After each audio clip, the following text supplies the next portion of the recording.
Hello, everybody, and welcome to tonight's broadcast of the Aegis Defenders League. We are coming at you with week 2 of the play-in stage, where we are about to determine one of our final two teams to make it into the playoff bracket. It is going to be SDC Death Cards taking on Virtue Gaming Unity, a matchup between the two Ionian lower seeds that are still left here in the bracket.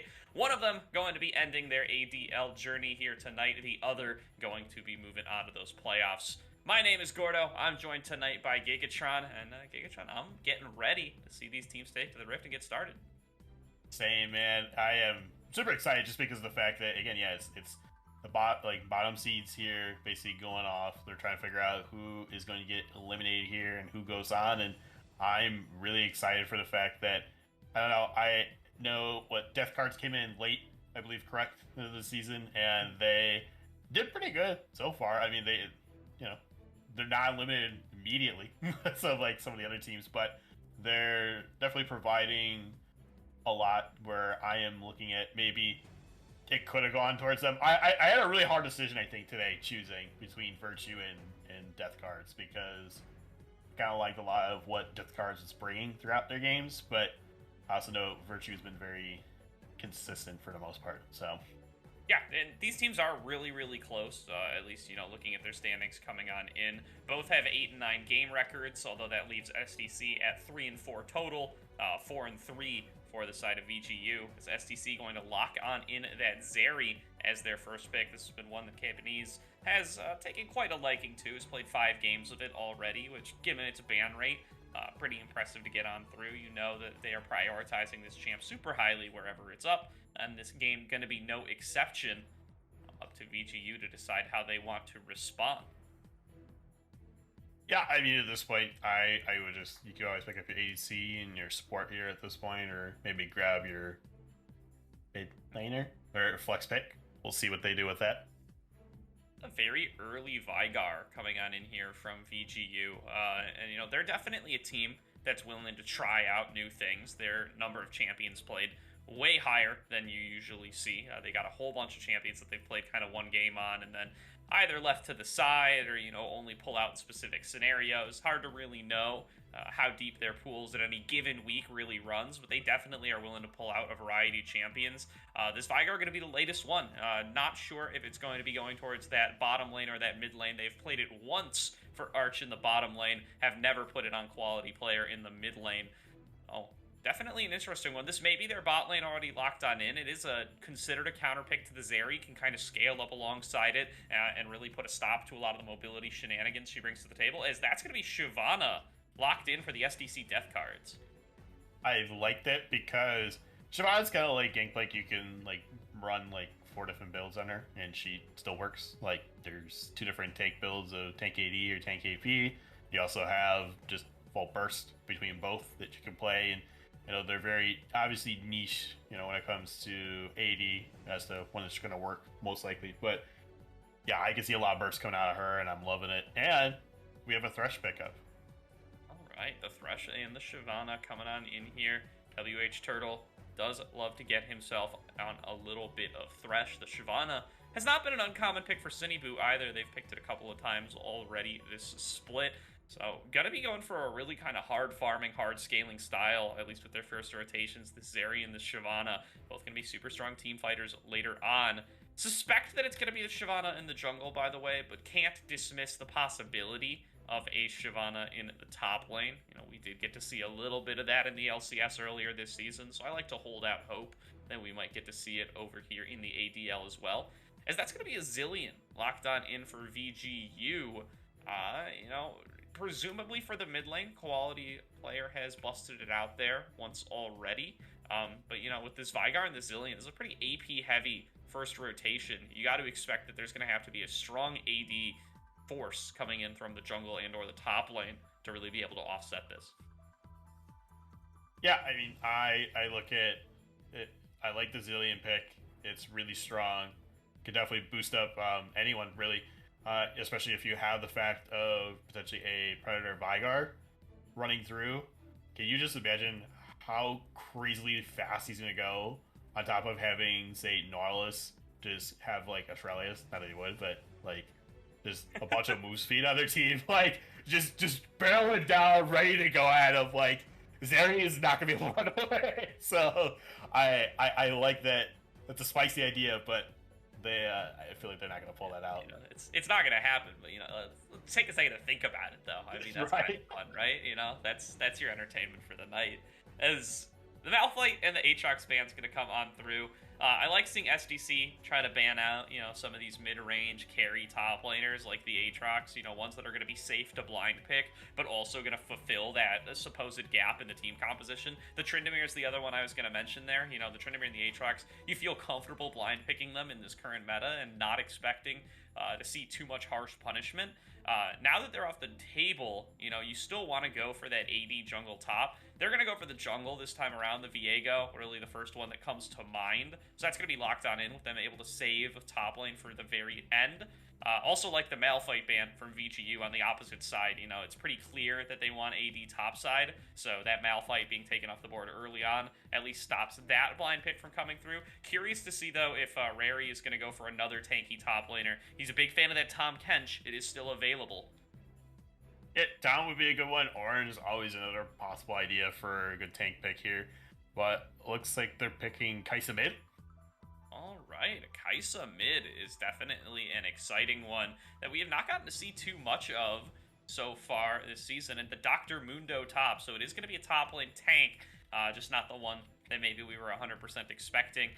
Like to see this one, though. It's probably going to be strong into whatever VGU want to go for. VGU now probably going to still want that AD strong top laner. The Camille is what comes to mind, although that's already been banned away, so forget that I said that. But, Wild Terry, maybe the Jax could be an option. The Gangplank, another one. Graves, some of the other selections. But the Jax is going to end up being the lock-on in. So, nice little pair of melees to run at them with the Zillion speed up and to benefit the most from the CC that the Veigar and the Nautilus are going to be laying on down. And really like seeing a reset champion like this Viego paired up with the Veigar to be able to get those resets just a little bit faster, burst somebody out, and start getting your team fight started the right way. Exactly, and that's where I look at it, especially with the Veigar being bought there at Nautilus. You have a really good lane to gank very easily. I feel like, even though, especially someone that can dissuade usually a lot of people, excuse me, they are, you have Thresh who can definitely flay, hook people away in the box. You have Zeri who could kind of just zoom away if she needs to, especially with the lightning crash once she starts building up those charges. But yeah, I definitely like a lot of the Viego. The Viego will work very well with them, I think, especially if you can get just that movement speed like you talked about on any of them. It's gonna be great. So she put it on Jax. Jax just goes into team fight. You already have Counter-Strike primed up and ready to go. Like it just feels like it's a doomsday device right there for death cards. Yeah, for sure.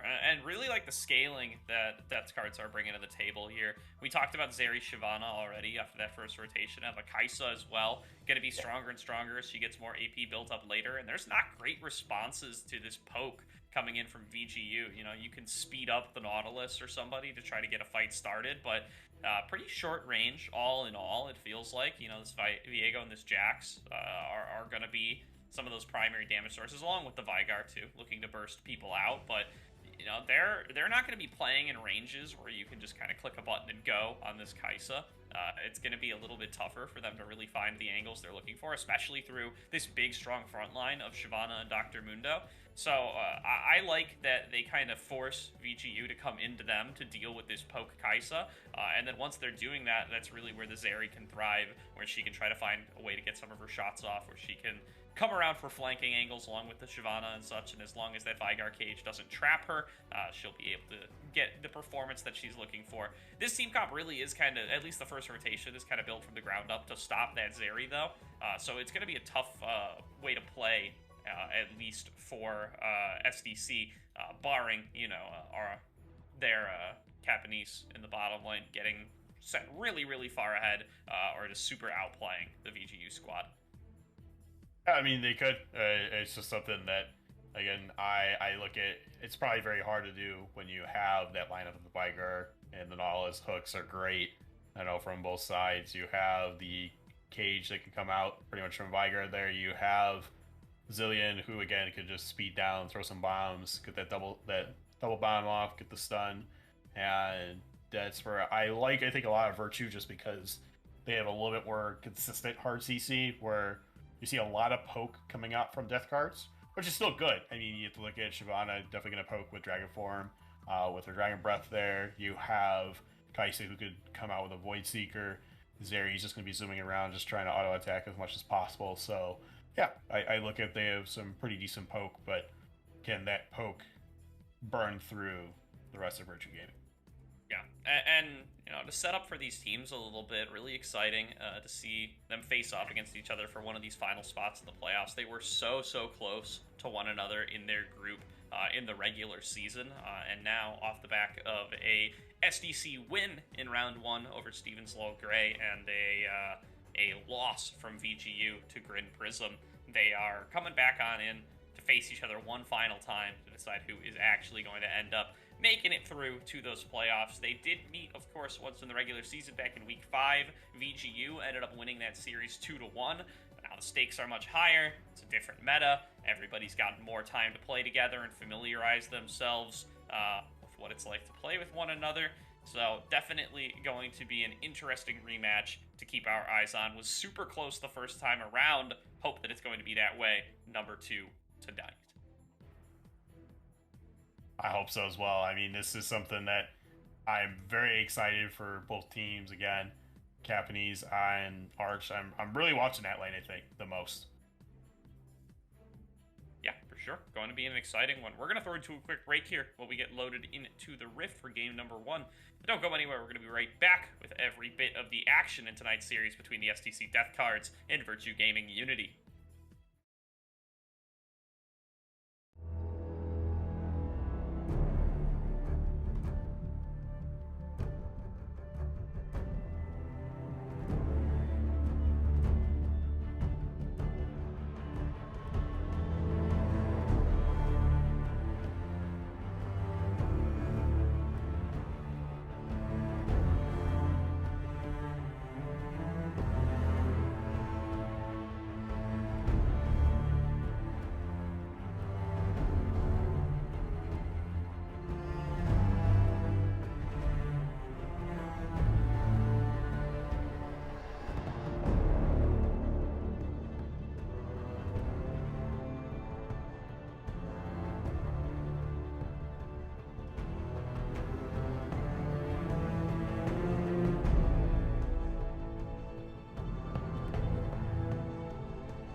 Welcome back, everybody, to tonight's broadcast of the Aegis Defenders League. We are here for our second and final week of the play-in stage, determining who the final teams making it through the playoffs are going to be. And starting right off, Itchy Rat tries to make a little dredge line play happen there, going for the Team Liquid Classic, trying to make the hook happen here very early on, going to get Shredman's flash out of there, but not going to claim any resources over for his team. Yeah, I mean, that's definitely fine. I mean, hey, you know what? You burn a flash, you're able to get that priority in mid. That way Zohair can probably go and get that gank off like he wants to, get that priority on a quality player, get him that extra little, love for a little bit, and then probably go towards that bot side there with Vygar, just trying to get them ramped up and going, because like you said, this is kind of scaling bot versus scaling bot, and since they do have more of that scaling team coming out from death cards here, I would like to see that, hey, it gets punished maybe potentially from kind of that early game of Zohair and quality. Yeah, and quality can, if he finds opportunities to do so, super hard to do it on the Zillion, but if he trades early on, he's got the teleport, Shredman doesn't, so he can afford to be a little bit more liberal with his usage of his health bar.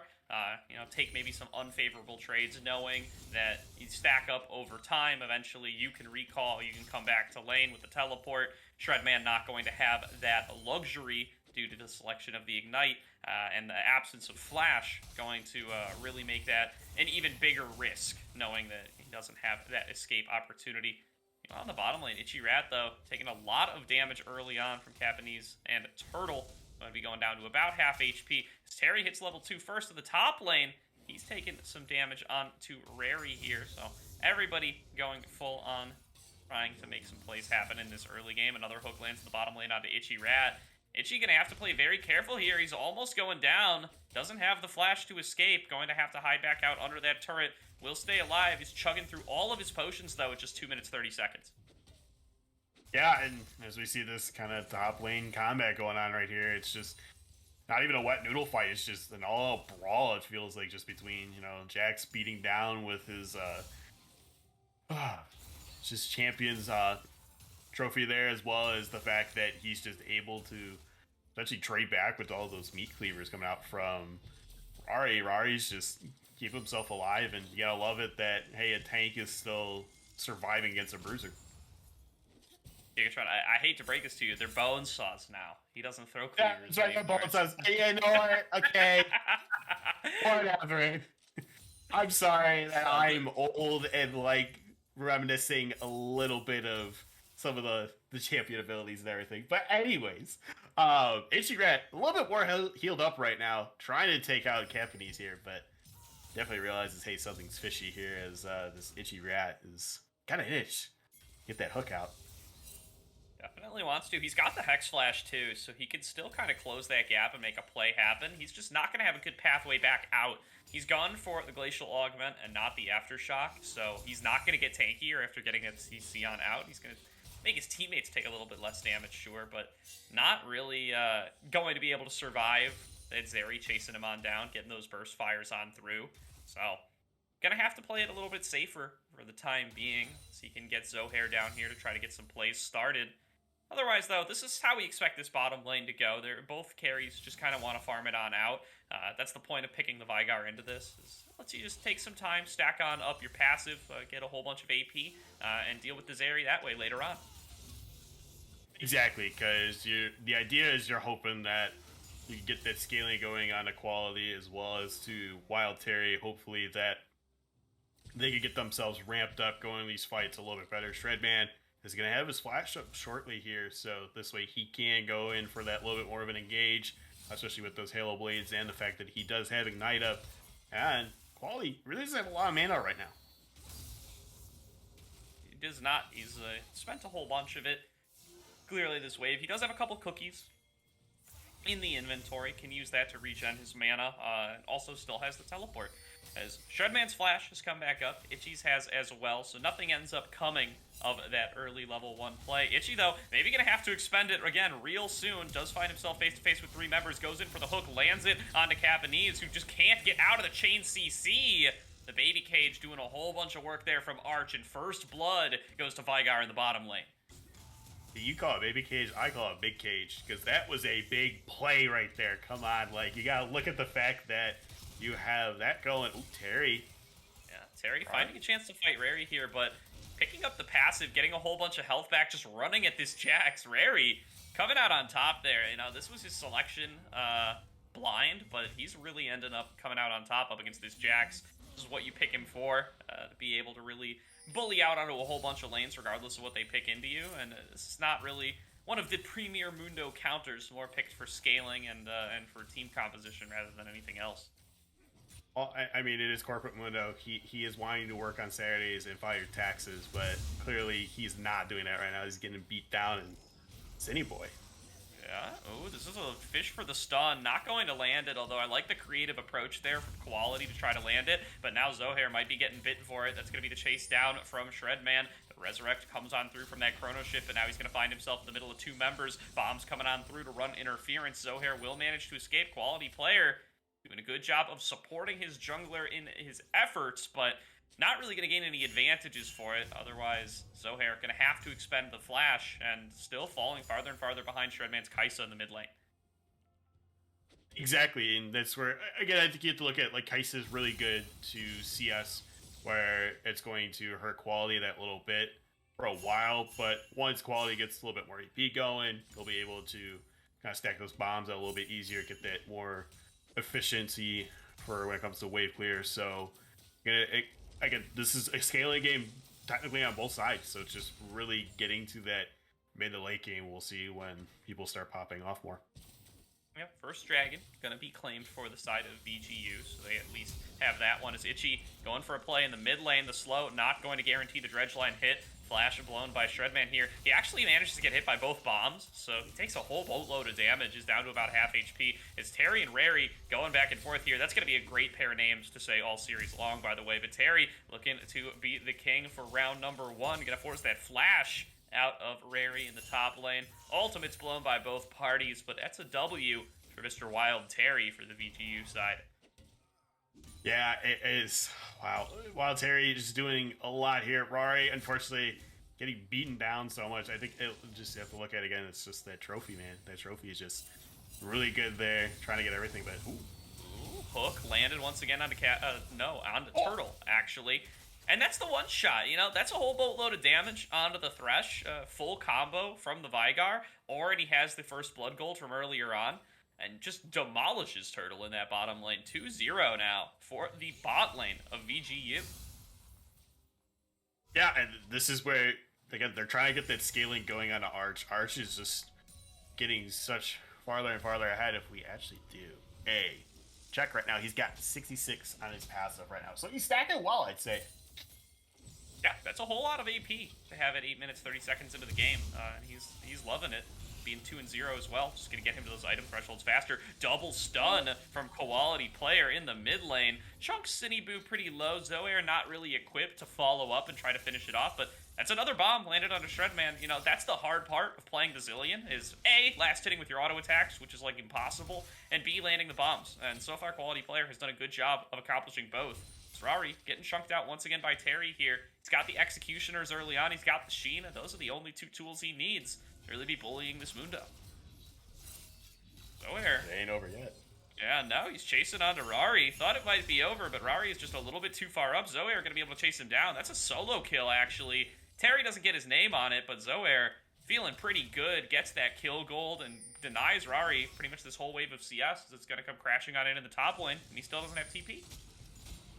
Yeah, still doesn't have TP, and that's really bad for him just because of the fact that, yeah, even though you could get up there maybe a little bit faster with your masochism, it's just really not worth it to do that. So, but I do have to look at that again, just Wild Terry. Ooh, even trade again now on City Boy. Yeah, Cineboo taking a whole bunch of damage there. Not quite tanky at this point, and he's really getting chunked on out by that full Jax combo. A little bit of a level lead, a little bit of an item lead for Wild Terry, going to be pushing him in that direction. I'm sure that Cineboo is sitting on a whole boatload of gold right now, but you know, getting chunked out there, not going to be able to hold the wave too effectively, just going to claim the XP that he can as Rari returns back to the top lane. Yeah, unfortunately, Daryl here putting out that sand V is he didn't get that quite the hook he was looking for there onto Vigar. But you know, it's fine. It happens. You know, you win some, you lose some. But yeah, definitely liking a lot of what's coming out of this bot side, and the fact that again Zohair is just able to kind of be a presence now across the map too, getting that gank up on that top side, being there on the bot side to help him out too. It's just really beneficial. Ooh, double bomb maybe? No. Not quite getting it. As long as Shredman doesn't run directly into it, he'll be fine. And he is going to avoid doing just that. Take a little bit of damage, but the trade continues. Manamune finished very early for Shredman here. Is forfeited. Going for the boots is forfeited. Going for anything early on, really. In fact, just either he started with the tier or he sold his starting item. I'm not sure entirely which one, but I believe he had tier.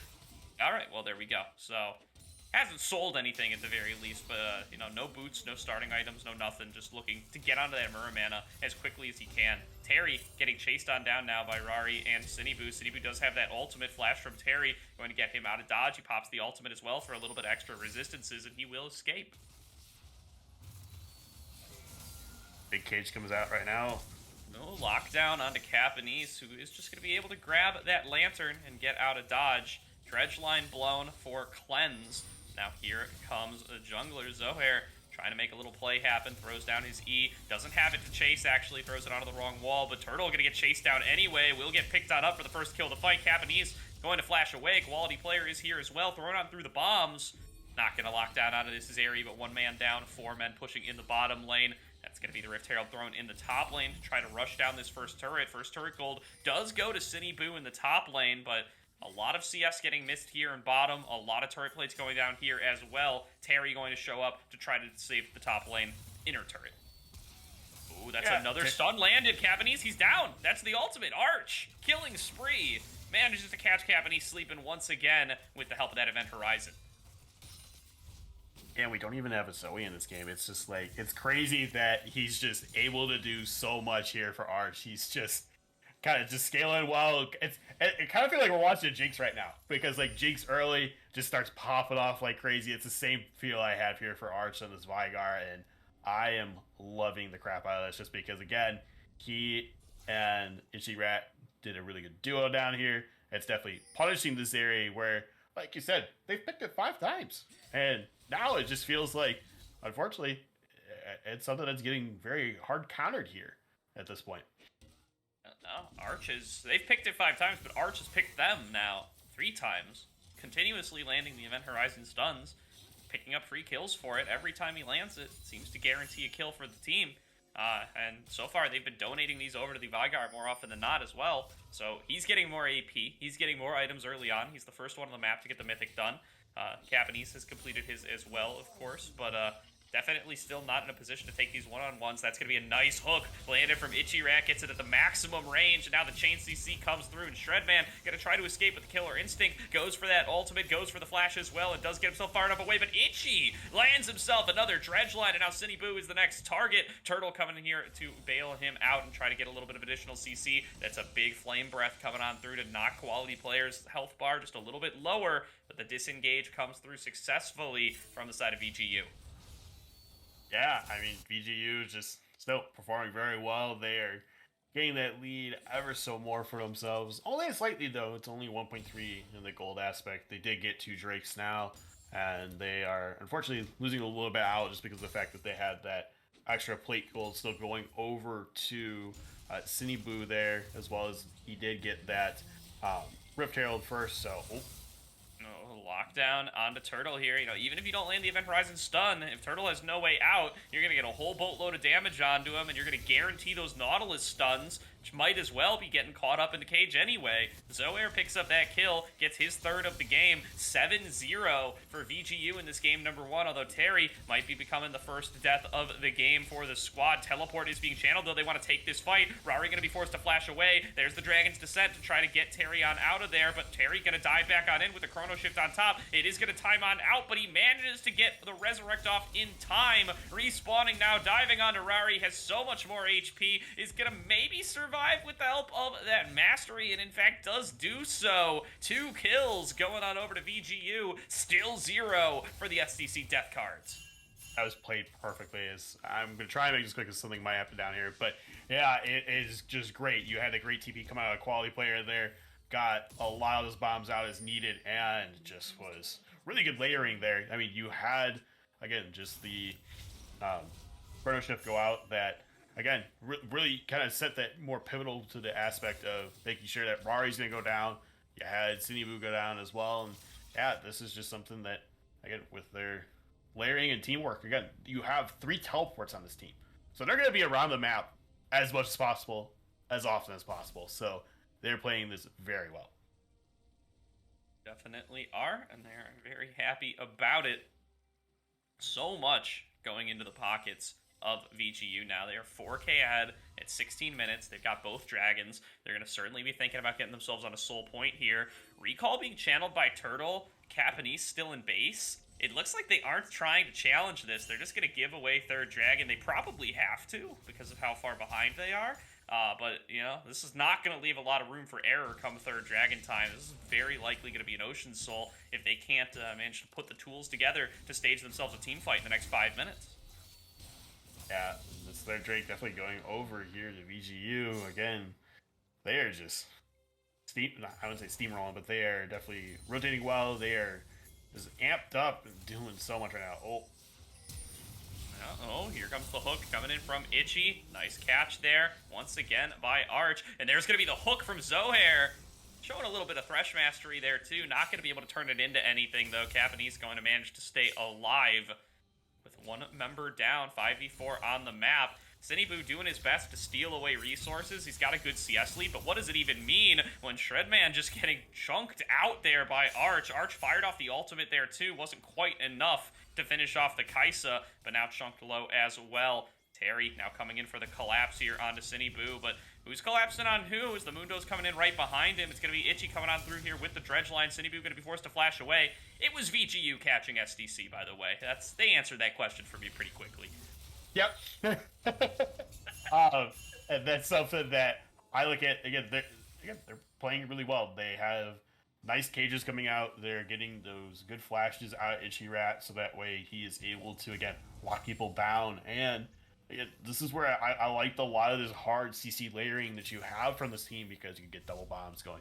You get the stun coming out from Zohair. You have a big cage coming out from Arc, as well as Itchy Rat just being able to stay on top of people with Wild Terry. So it's just something that whenever it comes to fights and all 5 are there, it's just like scary. Like I wouldn't even go for it because of the fact, again, smoke count.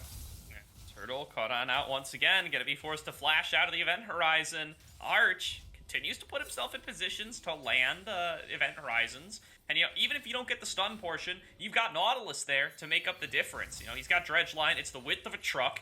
Nobody's going to be able to avoid that while they're stuck standing inside of the event horizon. And so they're forced to flash whether you hit the stun or not.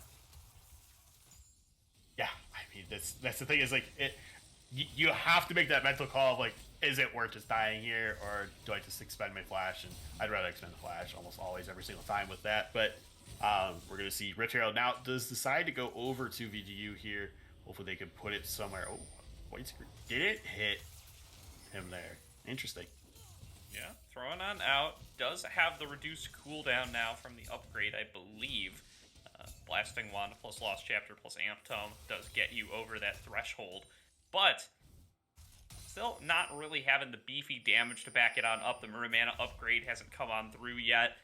So just going to be chunking out some damage, but not going to have the tools with the rest of the team or with himself to really be able to dive on in and convert them into anything. Still 0 deaths on the board for VGU. Yeah. This is where I look at the rotations have been very well. With those TPs, they're able to kind of get around the map very easily.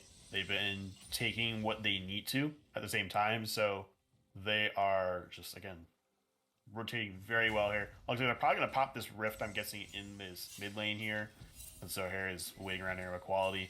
But yeah, I would say they're going to rotate here and get possibly the 2 mid turrets, as you know, Drake's is still going to be a while. It's going to be up in a minute 30. Baron just came up right now, so really they're going to prioritize that last Drake to get that Ocean Soul here.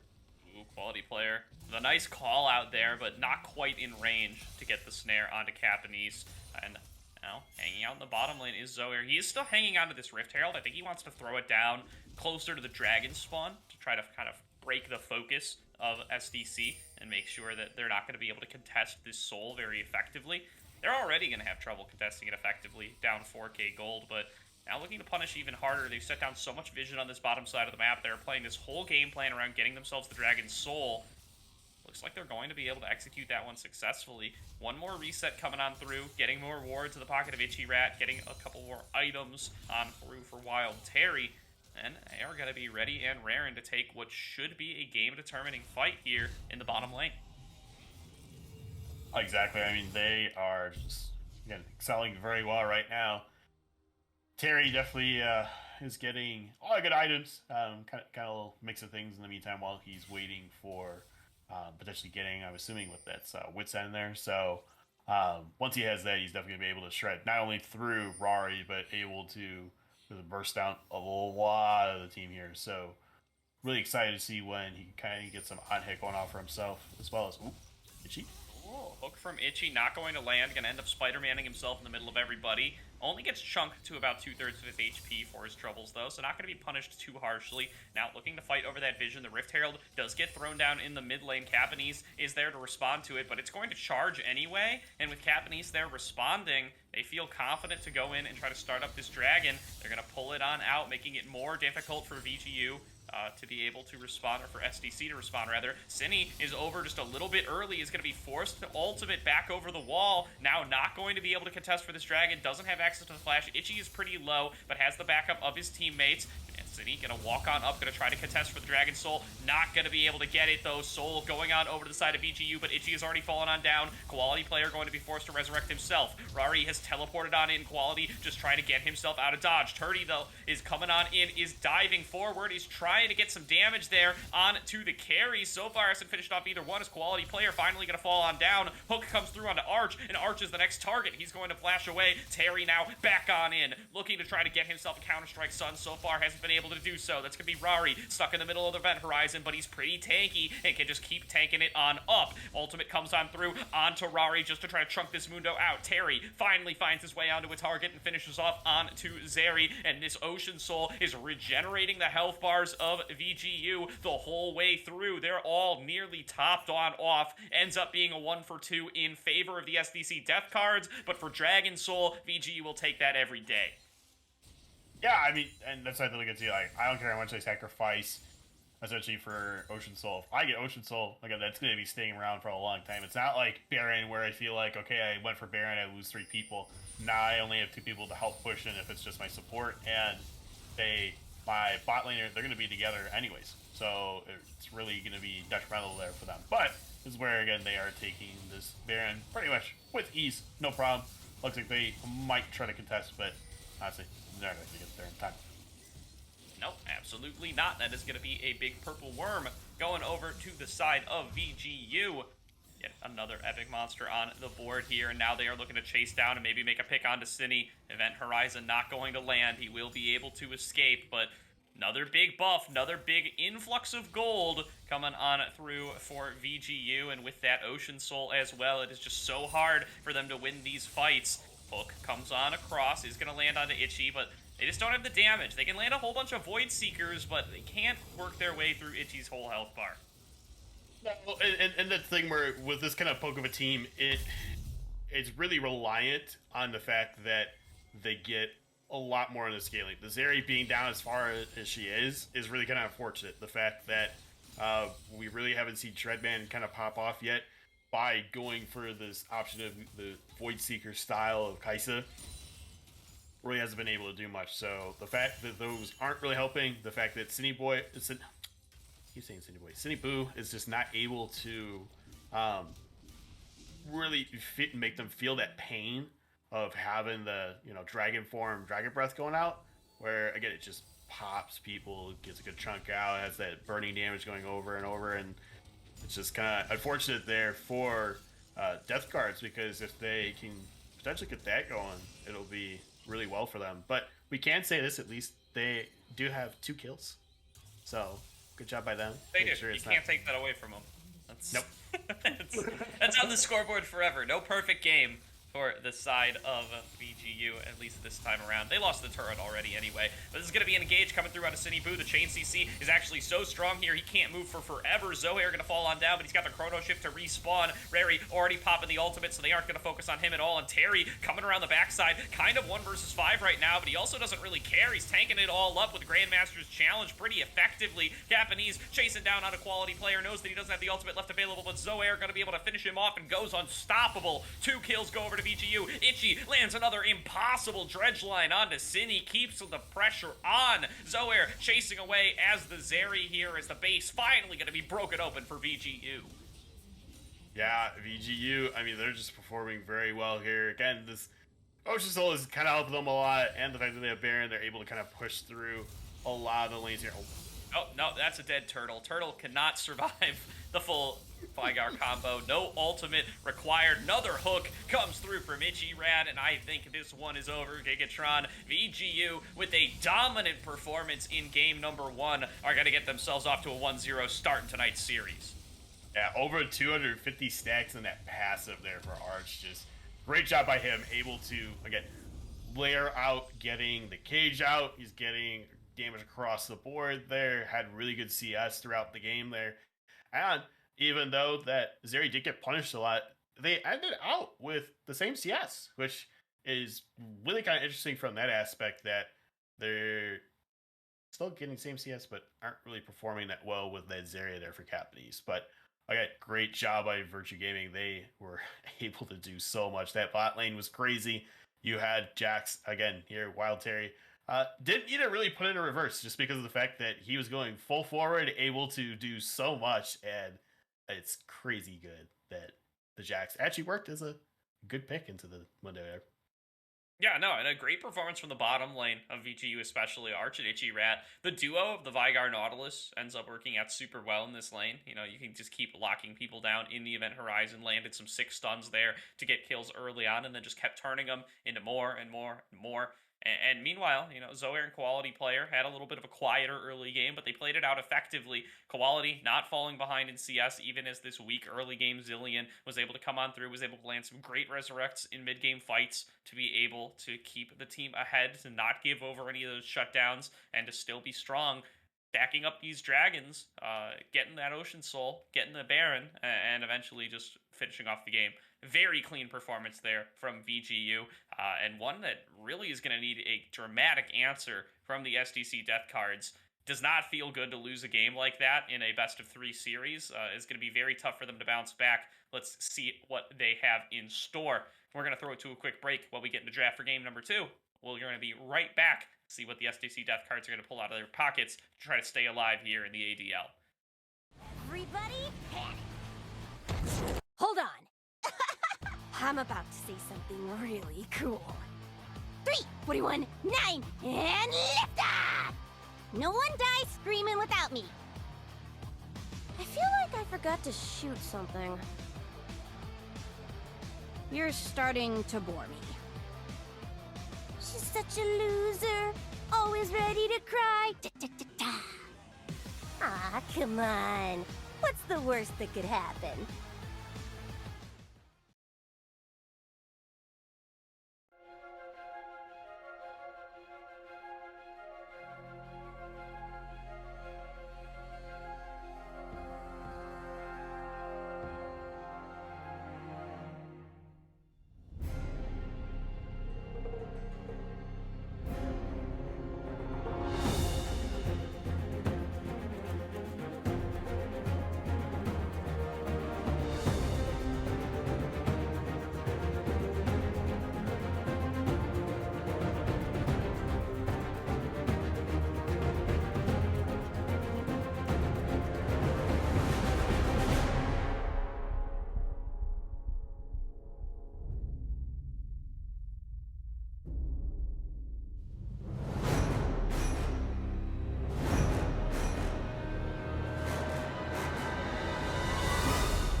Welcome back, everybody, to tonight's broadcast of the Aegis Defenders League play-in stage. We are right back into draft for VGU, now on the blue side, taking on the SDC Death Cards on the red. And VGU, they had a fantastic game number one there, Gigatron. Very close to being deathless. They gave up 2 in around their fight for Dragon Soul, but other than that, pretty close to a flawless game from them. Really had their game plan work out exactly as they drew it up. Really curious to see how the Death Cards are going to be able to respond here.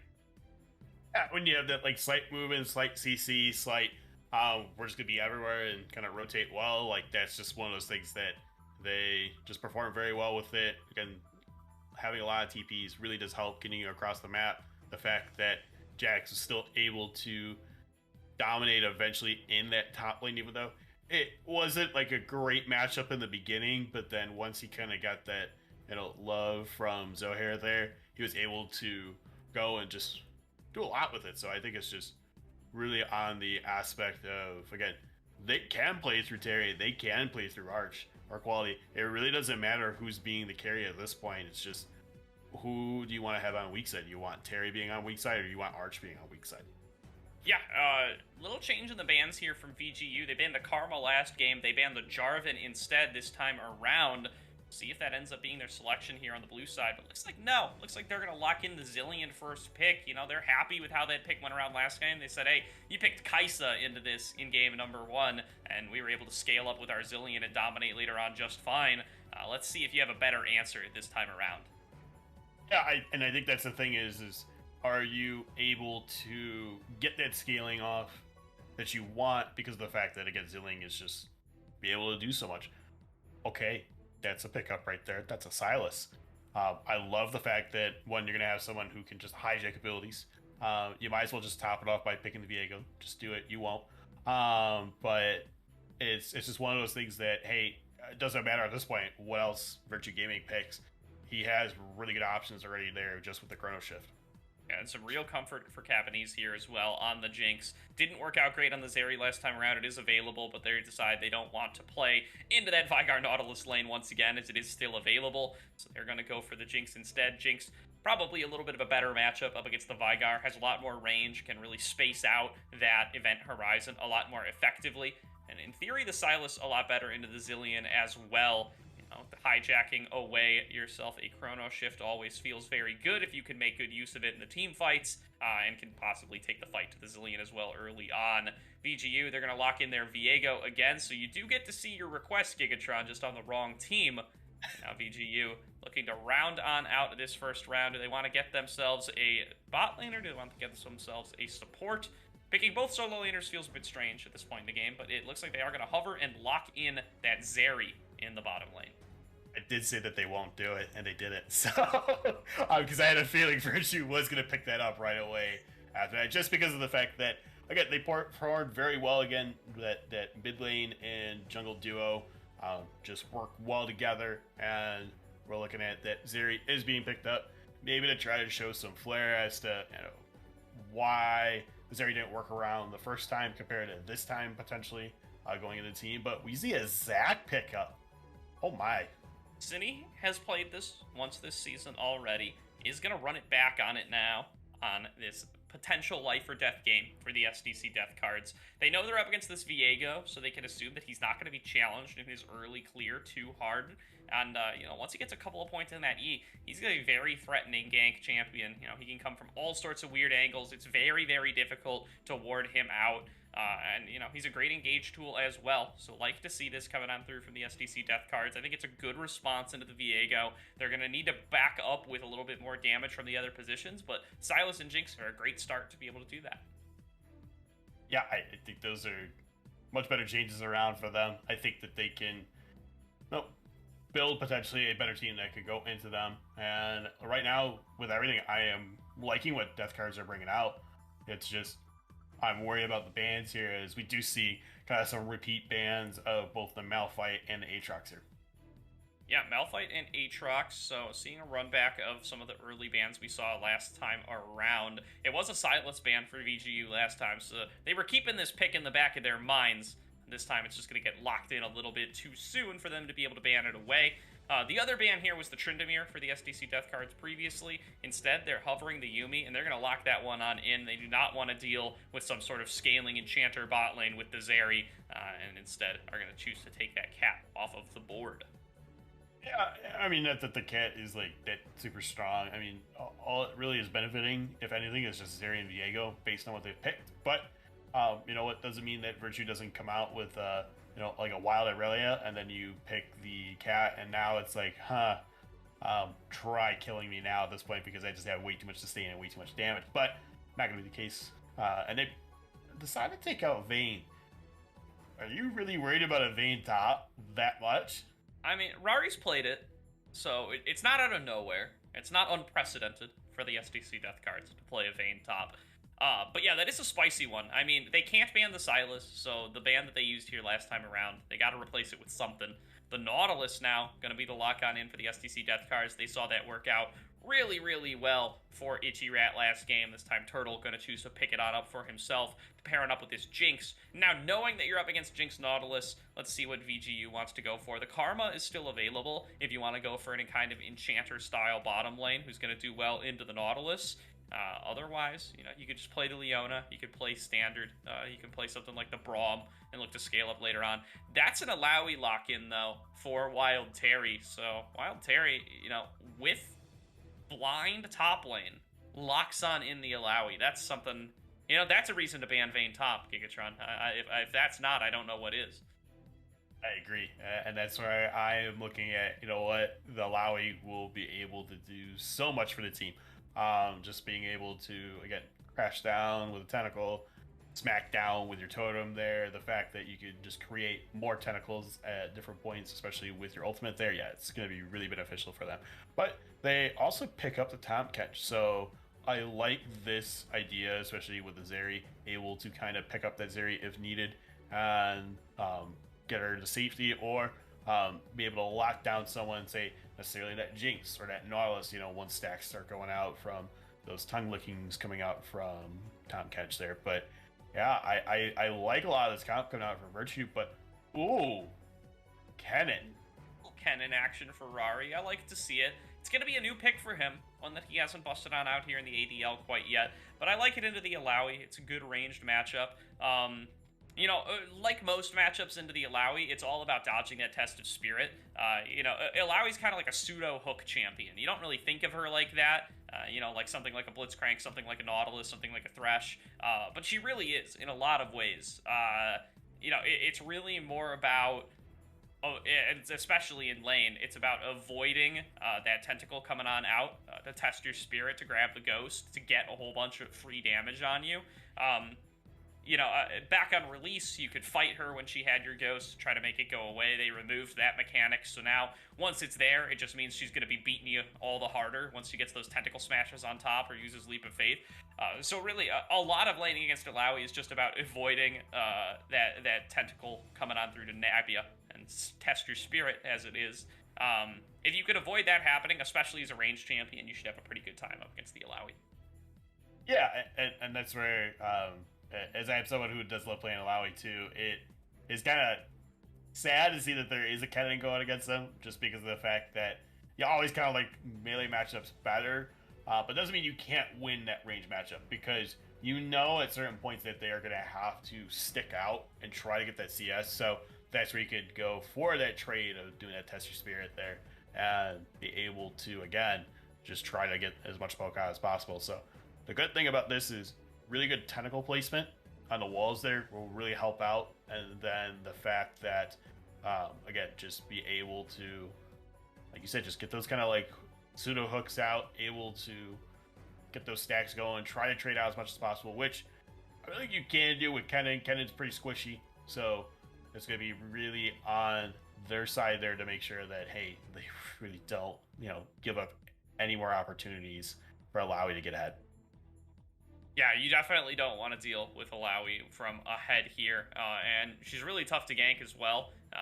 For, you know, she just gets more tentacles, a more effective ultimate, more healing off the back of, you know, busting out that big gank attempt onto the Illaoi. Just gonna be turning right back around onto you. So they're going to avoid that, and they're really set up to scale super effectively here. I didn't even think about this, but the Alawi paired up with the Zillion, really good as well. You know, if you could just go for those flash leap of faith engages and trust that you're going to have a chrono shift to bail yourself out, you know, that's a source of a whole bunch of damage. That's a great way to chunk out a whole bunch of targets and set up for Arch to clean up on Zeri. Arch, off the back of a fantastic Vygar game in Game 1, now on what a lot would argue is a very, very strong champion in the meta in the form of this Zeri. Definitely going to be an exciting one to watch. Definitely. It took the words out of my mouth. I literally was going to talk about the Cillian and the Lowy there. Just being able to, again, just do so much with that. But yeah, I'm really excited for, again, Arch to kind of perform again very well. And, you know, the Viego just being able to kind of help out all the lanes. It worked well last time, so why not use it again?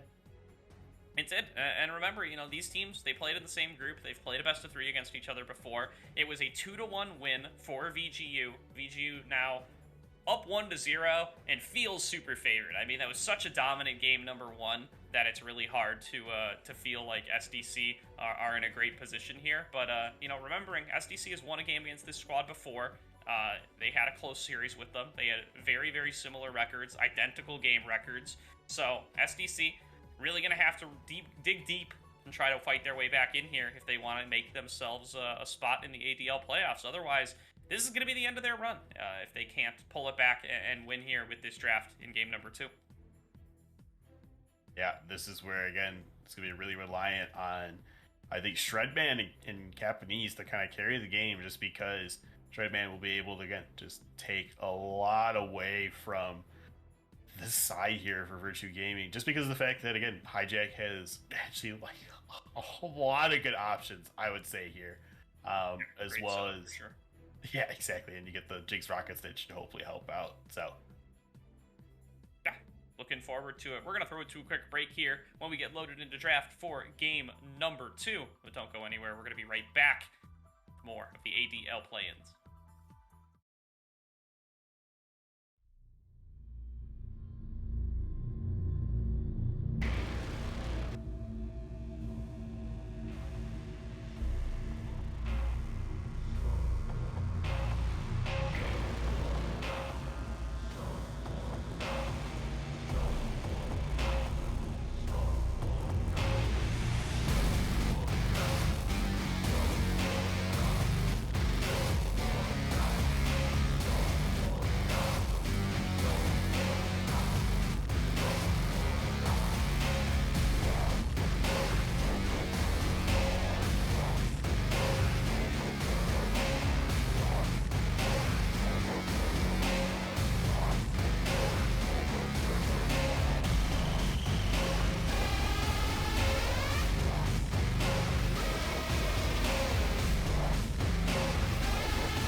Welcome back, everybody, to tonight's broadcast for the Aegis Defenders League. We have got VGU on the blue side looking to secure their spot in the playoffs by taking out the SDC death cards. SDC, of course, trying to avoid that. They'd like to keep their lives alive. They'd like to get themselves into the playoffs as well. But after game number 1, looking like it is going to be a rough uphill battle. Have to win 2 in a row in order to make their way into that event. Now, starting on off with a pretty safe spread at level 1, not going for any of those Nautilus shenanigans like we saw in game number 1. Yeah, no shenanigans, and I think that's perfectly fine, just because you look at, as much as it was a good idea, it's probably just better just to be safe, float around in the air there as you're just hovering around your anchor, but it's one of those things that, Jesus, there's a lot of excessive pings. Watch. Yeah, somebody's having a good time with the ping feature there. Actually, 2 people are, I think, because maybe it's just 1 player on blue team is spamming those pings. Maybe it's 2. Who's really to say? But somebody's, really making sure that they're communicating with their team there. Yeah, exactly, and that's fine. So, just gotta have good communication. Otherwise, I mean, how else are they gonna get around this map so quickly like they did last time? But yeah, it looks like Itchy Rat gets a good tongue lash out. Yeah, just gonna be camping out in this middle brush the way that he was like all of last game. Definitely what he's gonna be looking to do here to get some good tongue lashes on out. He's gonna get hooked by Turtle, but has the Guardian, gets a big shield, avoids most of the damage coming on through. He doesn't have thick skin yet, so he's not gonna shrug off the damage quite as effectively as he will a little bit later on in the lane. Meanwhile, Quality Player, he's going to look to just scale up. Arch is going to be looking to do the same. This is a Wild Terry game early on, so I'm going to be keeping a close eye on that top lane, and if Zohair is going to try to path his way up there. I feel like he will eventually, with the start of going towards that bot side, I feel like bot side is going to get the gank first, potentially here. Just because of the fact that you are keeping Shredded Man here pushed in. So unless that City Blue is going to go gank that mid lane, I feel like they are just going to have probably the gank come top side for City Blue and then bot side for Zohair. Yeah, I mean, City Blue definitely going to want to get Rari ahead here. This is the counter pick into the Alawi. You definitely want to be set up to where you can continue to abuse that range advantage in order to have a realistic chance to really fight off against this champion. She is very, very powerful in the one-on-one when isolated. Might even go for the Hull Breaker. I know it's an option that Alawis do go for in the current meta. Depends on if Terry intends to group up and team fight or if he intends to split push more. Grouping up and team fighting plays into the plan that the death cards have a little bit, but it also is something that you're really well set up to do yourself. You've got the Zillion ultimate, so you feel like you want to dive on in the middle of everybody and make use of that chrono shift. Exactly. Shredman is just doing a lot of trade damage here for, I don't think, really back onto himself. Yeah, that's the benefit of playing the Silas into the Zillion, especially if you dodge those bombs using Abscond Abduct. There's really nothing Zillion has left to do other than just kind of sit there and watch you wail on him. And that's what we saw happen there with Shredman. One bomb misses. It's like, okay, well, you can't stun me now, and your damage is capped at 1 bomb. So I'm just going to go all in here, and I'm going to trade with you aggressively, and I will win that trade pretty much no matter what. Sunnybu's charging up for that slingshot. Going on to Quality Player. The movement speed, though, the fancy feet there from that Time Winder. Gonna really get himself out of there, gonna avoid any of the skill shots landing, and gonna be able to just keep laning just fine. Yeah, and that's where it's really good by them, just because of the fact that, hey, you know what, use the move with speed. Something's fishy that he's kind of playing a certain way. Oh, here. He's already caught out. Yeah. Respond out. Trying to make a play happen onto Shredman there, doesn't manage to land the stun. This is part of why the Silas is so good. You got a low cooldown, little jump dash move, and now it's pretty much impossible to land bombs on you. Yeah, see, there he goes. You just can't land him, although he does land the Abduct. Maybe one that he prefers he didn't, because now he's taking a whole bunch of additional damage. Flash in for Quality Player. First blood to the Zillion will be traded back on as he takes just a little bit too much damage from the turret. That's going to be an early gold lead over to VGU, and all these minions are just going to waste here. Yeah, and it's really sad to see that Treadman isn't able to kind of capitalize on that, or the fact that City Boo is there now to make sure that there is XP getting at least over to someone, but still, gonna be sad that it's not going on a Treadman. But Terry's still playing pretty well up here into Rari. Rari still getting that poke damage. Really not getting too much out of it yet, but she is 6 now. Yeah, and he sees Cineboo farming up mid lane too, so Terry's just unleashed. Terry can just shove this wave in all day long, start wailing away on that turret, already has the first plate down to about half HP, can deny Rari CS under the turret, can smack him with some more tentacles while he tries to clear these away, and there he goes. He gets the Test of Spirit landed as well. This is going to be a nice damage trade there onto Rari, and going to get a big slow out of it as well. It's going to make him think twice before he wants to come back in and mess with Terry for a little while. Exactly, and that's where, again, if he is going to, is going to need to have the help of Zeniboo here. Zeniboo is definitely pathing up to this top side.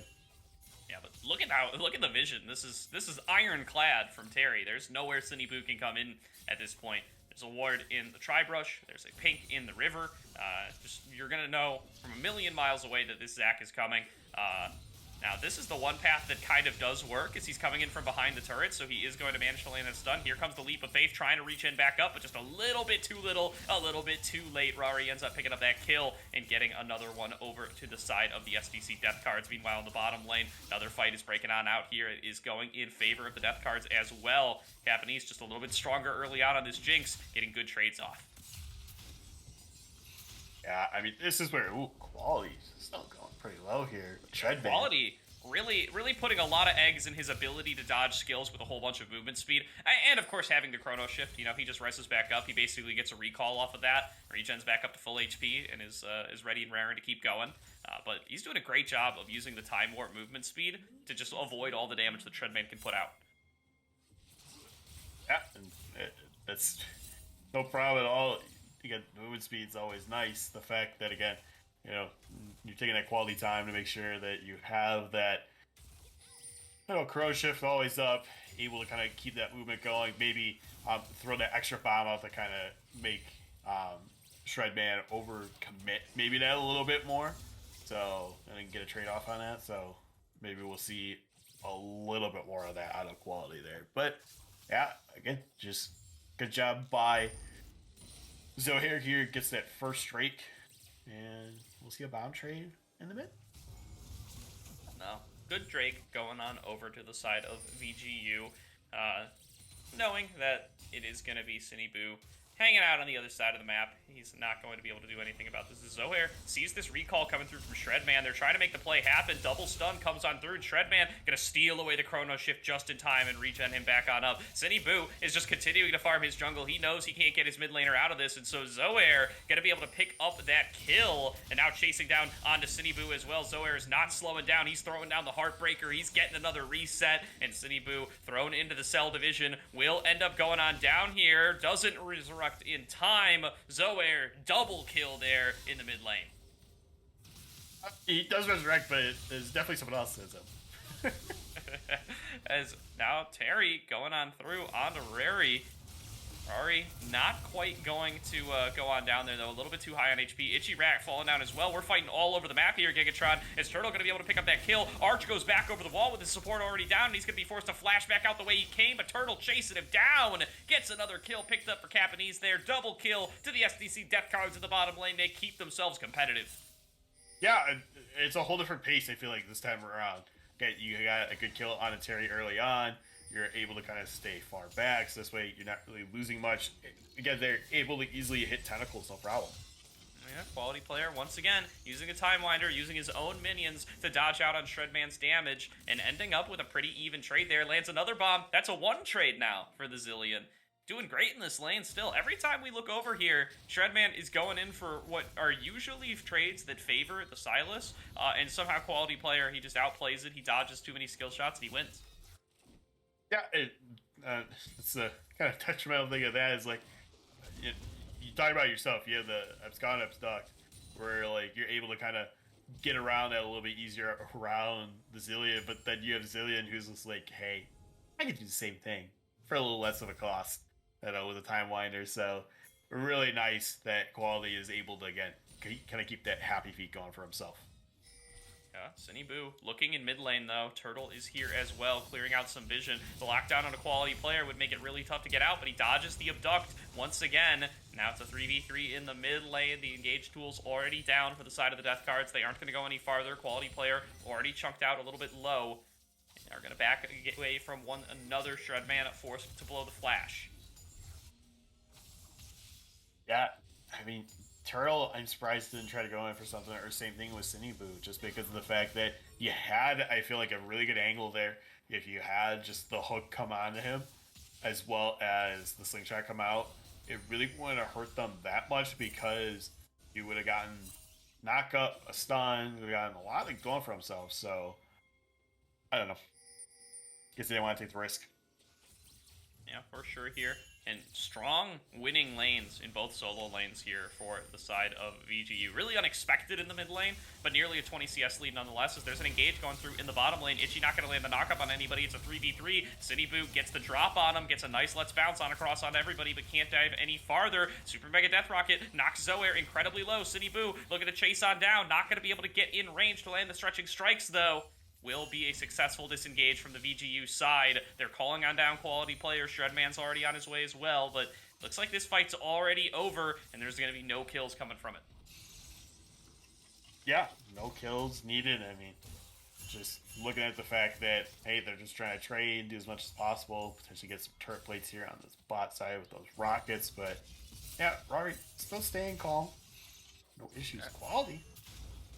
Shredman has not landed like one of these abducts. Quality player is just too fast with the time warps. Keeps dodging, keeps the fancy feet alive. I keep talking about it every time it happens, but it's because it happens every time Gigatron. I mean, I can't keep... Every time it becomes more and more noteworthy because he literally never lands them. It's just Quality player's too fast. I mean, he is a quality player. But that's where, again, he is just... Again, realizing, like, the movements also of Shredman. Like, ooh. Alright, nice little knock up there from Cinny. Going to land that stretching strikes as well. Pulls Quality player back on in, but there's no real backup. And Dragon number 2, it's on the board, and that means Zoair is heading straight for it. This is about to become 6 dragons going on over in a row in this series to the side of VGU. A little bit late, but they are here to contest from the side of the death cards. They're going to catch on out this top catch. They're going to claim that kill easily. They're going to grab that dragon and back away on the side of VGU. They know that this fight is already over. Yeah, I mean, the whole main goal was just, hey, you know, let's deny the Drake, make sure they don't get it, kind of keep this momentum going for themselves. And yeah, they're doing really well with it. They're only up about 700 gold, which is still good for them. But the fact that you're already giving up, you know, more kills than you did last time around. Ooh, pass switch. Yeah, Zarch going on in here in a 1 versus 2. But it's popped out that Lightning Rush is looking to keep the chase on going. Not going to be able to make anything happen off the overcharge. Wild Terry is here watching that this Rift Herald is going on down. It is going to be a 3v3 on the top side. Zoair and Quality player are here. They are going to back away. There's just a little bit too much early skirmish power coming through from the Zillion. You know you're not going to be able to melt down one target. He's just going to get regen back on up. But Cinny Boo goes in for it anyway. He does manage to steal it away. That's going to be a big ultimate from Rari, getting big AoE damage on top of everybody. And Zoair going to end up going on down without the use of the Chrono Shift. But now it's Wild Terry with it on top of it. It's going to end up getting timed on out. And now Cinny Boo has one as well. That one's going to time out too. No Resurrects coming on through from this fight, but Cinny Boo going to get set into the Cell Division. Terry, rather, should be able to finish this one on off. Shredman coming to try to run interference, but it's not going to happen. Tentacle Slam to finish on down that last little bloblet. Now the chase down onto Shredman. Terry is so fast here with the Time Warp, going to steal away the Test of Spirit, going to pick on up the third of the fight. Killing spree goes to Wild Terry in the top lane. Yeah, Wild Terry just, again, performing very well here, has just been able to pretty much just come back from that deficit of being down from that kill early, and now has not only the CS lead, but also has the KDA lead right now. And I love this, that you're able to still perform very well onto the Kennen here with this. For sure. I like that for quality player. He throws down the double bomb to get the blue buff, and then while the other bomb is still on Zoe, he speeds him up so he can use that bomb to do the crop faster. That doesn't matter at all, but it's that little optimization that I like to see in these sorts of games. That's going to be a pick onto Ichirat. That matters a lot more onto Turtle, rather, as he's got nowhere left to go. He's just locked down for too long for the bombs. Shut down. Goes over to quality player, and Turtle gets caught sleeping there. Flash up, just a little bit too far up, ends up going down. I had to talk about it. The bombs, it's great. Efficient gaming. That's what we have here. It's like you're able to, one, take away just the buff you want. Two, you're able to, again, just speed up so that way you're helping out your jungler clear that a little bit faster. Three, the fact that, again, layering everything together, you're able just to stun when you need to. So, it looks like Terry is going to get this topside turret for himself here. So, won't be a first turret. It'll be first turret for themselves, but won't be first turret going to them. And he does opt to take that hull breaker. Interestingly enough, first turret, both games now, has gone on over to the death cards. They got it in that last game as well through throwing Rift Herald down from Sinibu in the top lane while he was isolated. They were losing a fight bot lane while that happened, but he did manage to secure himself the first turret gold. As Terry is in a 1 versus 2 here, but he's kind of in his comfort zone there as the Alawi. He gets the Test of Spirit onto Sinibu, chunks him to about half HP, is shrugging off lightning shurikens the whole way, and now just returns to his wave to keep on farming. He does not care that the jungler's here, but the rest of VGU certainly do. They know they have control over this bottom side as long as Zoair is in this part of the map. Exactly. And it does get spotted out by the ward there on that red side, but looks at that where, you know what, they're trying to just keep their bot lanes here in the mid lane, see if they can push something out. But Wild Terry is, again, just coming out of this turret on the inside here. Ooh. Lockdown once again coming forward onto Shredman. He cannot get out of the chain CC, and Zoair with the Heartbreaker picks himself up a kill in the bottom lane. This is going to be an all-in here from Rari, trying to just melt on through Terry's health bar, but Terry's health bar is just a little bit too big. There's going to be a big Super Mega Death Rocket landed that maybe takes his health a little bit lower than he wants it to be. Rari trying to chase it on down. Tentacle Slam to try to get a little bit of health back. He's got lots of tentacles backing him up along the running path, and with Lightning Rush down, I don't think Rari can make the rest of this collapse, although it is back up. He's looking to chase down, throws down a ward, trying to buy time is Wild Terry, but I don't know if he has a clean path out of this, but he finds it. He gets his way out. It's now going to be an engage coming through from Turtle, not going to land. Teleport channeled by Quality to rejoin the rest of the team. Finally, we're calming down a little bit here, Gigatron. Yeah, he definitely, unfortunately, had to put it a little bit in reverse there just because he bit off a little bit more than he could chew, but did great amount of damage to the turret there. I'll have to say that. Was able to tank through a lot of that because of that hull breaker. And yeah, is just able to just do so much for his team there with that. So I like the option that they are going for more of that split push, but we do see Dragon is up here. Looks like Zohair is going to want to try to start again, but we do see that Sinibu and Shredman are right here. Shredman steals away the Chrono Shift, probably the most useful ultimate he can find here. Now setting up for Dragon number 3. Will it be 7 dragons in a row going over to the side of VGU in this series? So far, it's looking like yes, but Cine is here to try to contest.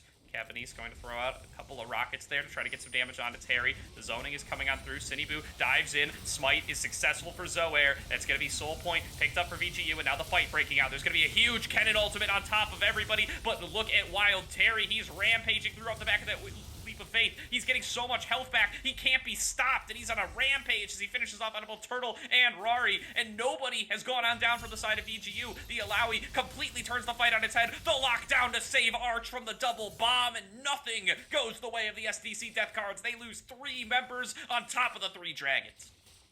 Yeah, this is where, again, just 7 dragons in a row between the 2 game series here so far, and the fact that, again, just able to command this game, especially with Wild Terry. Wild Terry, again, building up those Conqueror stacks, getting that big con coming out from himself there, and is able to, again, just control this game because you have so much heal and sustain there. You're putting out so much damage. The fact that, again, they're grouping up so much really is just detrimental for Death Cards here. They really need to kind of keep that check going of like, hey, you know what? Where is Wild Terry at? If Wild Terry's here, we need to put it in reverse. Because it's just the fact that, again, they're just able to do so much through him. Yeah, and it looked like such a good fight too. The Lightning Maelstrom or whatever Kennen Ultimate is called was so good. Spicy It was Master. covering onto so many members. Slicing Maelstrom, thank you. It was covering so many members. It was on top of like 4 people. It was doing so much damage. The res had to come through from quality player onto, I think it was Arch, as the damage was just melting on through him too quickly. But that whole same time, there was an equally, if not more powerful AoE ultimate. It was just a little bit harder to see for Wild Terry. That Leap of Faith gets so many tentacles, regens him up so much, gets so much damage, it basically solos out 2 members of the SDC team. Yeah, I mean, this is where, again, they're just able to do so much. And I look at, they drafted very well with this, picking a comp that really isn't going to be too set back from the hijack, coming out from Shredman, just because there's only really a few good things that come out of it, but nothing more after that. It's not like every time he takes away Leap of Faith, that Leap of Faith is going to keep crashing down more because you don't have that harsh lesson. You don't have. Ooh, that's a flash from Turtle. He's not getting caught this time. He's fallen for that one before. He's going to expend the flash to save his life this time around. Might be too little too late, but is going to be alive for the next engagement. Exactly. And I guess that's the main goal. That's what I say. Oh, bomb. Yeah, bombs coming on through. Bombs going to help them do the birds, at the very least, if it doesn't one-shot them, and it doesn't. But, yeah, tough situation there for Turtle, not being able to have access to that engage tool, as Terry is willing to just under-turret, throw down Test of Spirit, and beat up on a Ghost, because he knows Rary's going to take more damage out of it than he will.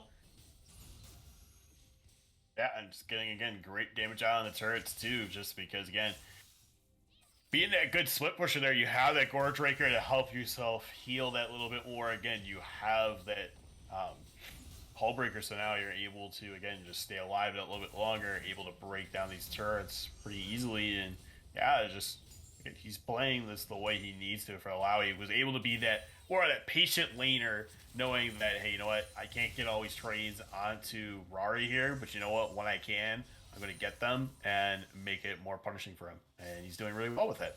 Yeah, Terry's having his cake and eating it too here, because he's got the Hull Breaker to be impossibly strong on the side lane, and he's going to need it as he's in a 1 versus 3 here. Going to throw on down the Test of Spirit, lands it on. That's going to be a 4-man ultimate coming on through from the Leap of Faith, throwing on down with everybody here, going to be forcing at least one person to the Resurrect there. It is going to be that Zac, City Boo going on down. Zoair gets a solo kill in the mid lane, and Terry is still going with the Gore Drinker, the stolen away ultimate, but he's just regenning more and more with these tentacle slams. The ultimate ones have gone away, but there goes another harsh lesson, trying to stay alive, still staying alive. Reset from the Gore Drinker, still fighting 1 versus 4. Wild Terry regenning even more off of more and more tentacle slams, goes godlike and picks up another kill, and he's gonna make it 3. 1 versus 4. Terry does it all. Oh my gosh. I mean, hey, that was a wild Terry. I mean, that was a wild fight. I mean, it was just going back and forth, just trying to figure out who's really going to get these kills here. And the fact that, again, Terry was just able just to kind of sustain through everything, had those 4 good tentacles there coming out from the ultimate, and the fact that, again, Leap of Faith really definitely took a good Leap of Faith and helped them out there with those harsh lessons. So, but Wild Terry getting this turret here again. He's doing it again. He's just throwing it right back down as soon as the Leap of Faith comes off a cooldown. Chunking City Boo out, finishing the bot lane turret. Okay, now you gotta leave, my man. Now there's the Jinx there. He does a lot more damage. All right. Quality player came on down, wanted to throw on down the Chrono Shift, wasn't able to. Okay, now maybe he's gonna die to Shred too. This is a little bit of an int, but holy crap, Terry, you can take a breather, man. Go back to the fountain for a little while. Yeah, exactly. You did a really good job there, able to take out 3 out of the 4. Awesome job of making sure that you're getting the turrets there too, and the fact that, again, just bullying out City Boy. So really good job there again by him. I have to commend him again, where you don't always get to see that. I feel like out of Malawi, especially when you're playing it in kind of like a team matchup like this. And we do have to talk about, they did get that Air Soul. So again, all 8 Drakes going over to Virtue here, and yeah, it's just crazy again to watch this game. I mean, I'm still in shock. That's a tilter if I've ever seen one for the SDC death cards. By the way, if getting slammed in game 1 doesn't tilt you, getting 1v4'd by Wild Terry on the Alawi, that might tilt you a little bit. That's a rough one to have to deal with here, and really struggling now to try to make anything happen in this game. Cinnyboo is caught on the wrong side of the map. He is miles away from anybody. Itchy Rat is just taking him on in the one-on-one. Yeah, and look at that. Yeah, devouring him on down. I don't need to play-by-play this Gigatron. This is over. It's gonna be a solo kill for HD Rat. I can't believe it, man. It's just, they're just dominating in all the unlikeliest of scenarios. Their support is 1v1ing the jungler on the opposite side of the map with the whole rest of the team. Now Arch is in a team fight. He's gonna get resurrected there by the Chrono Shift. There's gonna be a Chrono Shift to res up the cannon at the same time, but the rest of the team is melting down around him, so it doesn't even matter. Zoe are gonna go on a rampage as he finishes off that next kill, and that is going to be a, not quite ace, it's gonna be a 4 for 0 in favor of VGU, and they're looking to stamp their ticket to the ADL playoffs. A dominant 2-0 performance here over the SDC death cards. We'll see. Cinnyboo is respawned. Will they be able to keep this fight going? Shredman's doing his best to distract them from the turrets. And 2 respawns have come on through, but there's at least 10 seconds to go on anybody who does any damage. And I think that means they can't stop them, Gigatron. They're going to melt right through Turtle. They're going to chase on down Cinnyboo to pad the stats a little bit. And this is going to be a big win for the VGU side. Yeah, I mean, just, this is crazy. The fact that, again, they had a very commanding game 1, followed up by another commanding game 2. Gave a little bit more kills this time around, but you know what? That's fine. The fact that, again, they were able to still get 8 Drakes in a row, out of all things, was able to do that with a commanding finish too. So I love this game play that we've seen from Virtue Gaming here twice now, and Terry again just popped off that game. I mean, it was nuts. Yeah, a fantastic game from the Alawi there in game number 2. A fantastic pair of Zillion games as well from a quality player. You know, not the most glamorous of champions, but one that really served a really important role in both of these games. Had some great ultimates off. We're not going to talk about that one fight in the top lane where he didn't ulti his jungler in time, and Zohair ended up dying, and then he threw ult on Terry, and Terry didn't get to resurrect off of it. We don't talk about that one. Other than that, flawless Zillion play. Really great performance there in lane, both games, as well as in those fights later on. And you know, an all-around fantastic performance for Virtue Gaming Unity. Everybody had some great moments in tonight's 2-0. And now I'm really excited to watch them in playoffs. I mean, you know, they were a middling team in the group stage, but they looked fantastic here tonight. And, you know, they've really stepped it on up here for the play-in stage. Yeah, they stepped up, definitely. I mean, I had to look at it. It's definitely a good change of pace, too, because you saw Arch pop off last time around on that Vigar. And this time around, even with the Zeri, Stoat was trying to do a lot for the team there. Again, this is where I feel like Zeri just scales really well, but wasn't needing it because, again, we got about 27 minutes here. Again, this was pretty much just a Terry game and quality player just showing that, hey, Fancy Feet works out where they're just able to, again, just move around, get themselves going, and yeah, it's just a great job of watching quality player there, as well as Wild Terry, just big games around there. And Zohair, I can't forget about him. He performed very well again on the Viego. This is definitely a worthy ban, I feel like, against him. Yeah, no, a pair of fantastic Viego games tonight for him as well. VGU coming out huge with some great drafts in both games there, as looks like Wild Terry's going to be joining us for an interview. We're going to pull him on through here in just a moment or two. But, you know, hats off to the SDC Death Cards. They had themselves a good run here. They tried their best. They were in as one of the lower seeds, fighting for their very lives at the beginning of this playing stage. They won last week to stay alive and play against VGU. Just not quite going to make it to that play-in stage, though, or to that playoff stage. Going to call their ADL journey here. But we are now joined by a Wild Terry. congratulations on your win and your ticket to playoffs, my man. What's it like to 1v4 in the bottom lane in an important qualifier game like this? I mean, it was just the pick, you know? Like, they have 4 AP, I'm playing Alawi, a lot of melees. It's just like the dream scenario, right? One damage type, and like I was telling my team the whole time, once we got that triple topside, I was like, alright, no one will ever be able to match me in split. They need Jinx, for sure. And if Jinx comes, we just get whatever we want on the map. So that was like the perfect example, because Quality didn't believe me, right? He was on a Zillion, and if you saw a bot before that play, he was hovering me, and then he saw it happen, and he was just like, oh man. Yeah, you played it very well. I mean, just able to use that Gorge Breaker a lot. The fact that you're getting all those slams down and just do so much with it. I mean, it was a great pick. I mean, even your game one, you played very well into the window there with the Jax. I mean, you're able to kind of bash down a little bit. You know, you had a few moments where you had to back it up, but other than that, you're just able to again kind of command these games. Is this kind of like your guys' style? You kind of play through you a little bit more, or do you guys like playing through Arch, which is the one you kind of guys like to favor more? I think usually we play through Arch, but I mean, it doesn't mean like it doesn't mean You we can't can't play get like through these. top either. But yeah, usually it's through Arch. I mean, if you look at game one, right? I don't think I was the carry at all. I mean, look at my team, right? I was just Yeah. kind of fulfilling my role, just sitting in the side lane and pressuring the Mundo a bit. So yeah. Yeah, awesome to hear. Well, you guys have had you had a tough group, right? You guys were everybody was really neck and neck in the Ionia group. A lot of records that were very close to one another. Ended up coming out on top. Do you think? Do you feel like you guys have improved substantially over the course of the season, or are a lot different of a team than you were earlier on? Because you played SDC Death Cards back in week five, 1-2 to 1. It was a little bit of a closer series. This time around, it was really not a very close series at all, I would say.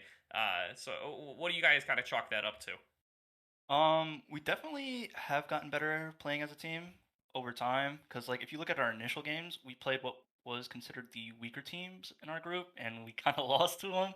And then over time, we were playing the teams that were expected to beat us, and we were upsetting them. And I think one team it was pretty convincing fashion, but the other ones were 2-1s.